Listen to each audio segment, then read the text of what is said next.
One issue that emerged for the Eagles during the preseason, given the injury to Nick Foles, is if Foles is unable to play for a significant portion of time, what does the team do as a backup quarterback to Carson Wentz? And of course, the conversation in the last couple of days has pivoted towards Colin Kaepernick and whether or not he fits for the Eagles. Now, there are some reasons why Kaepernick could bring some value to this Eagles team and why this franchise is uniquely positioned to take on what could become a distraction given Kaepernick's protest and kneeling during the National Anthem prior to games.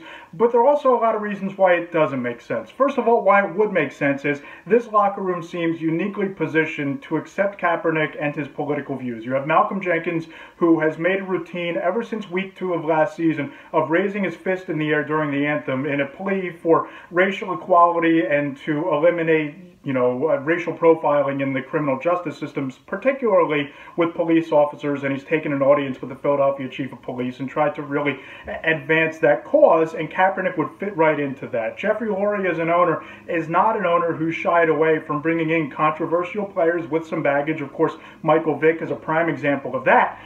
But from a football standpoint, Colin Kaepernick just doesn't fit the role of backup quarterback in this particular scheme. Number one, the Eagles have a young quarterback, a second-year quarterback in Carson Wentz, who is still developing in his own right. And just like a year ago with Chase Daniel as the backup quarterback, his primary purpose on this roster was mentoring Carson Wentz. Because of his background knowledge of Doug Peterson's scheme, he was essentially a second quarterback coach and a second offensive coordinator for Wentz. And you saw the impact Daniel had on him. And really, the only reason the Eagles signed Foles in the first place was because of the fact that he has a wealth of knowledge in Peterson's scheme. He has the perfect temperament to mentor Carson Wentz in this system and help develop him as a quarterback. You think back to Foles' career, Peterson was the quarterback coach his rookie year with Andy Reid. He spent an entire season last year with the Chiefs in this offense. And I spoke to Nick Foles about this way back at the start of training camp, and he basically said that he's here to help Carson Wentz develop, help Carson Wentz learn this offense,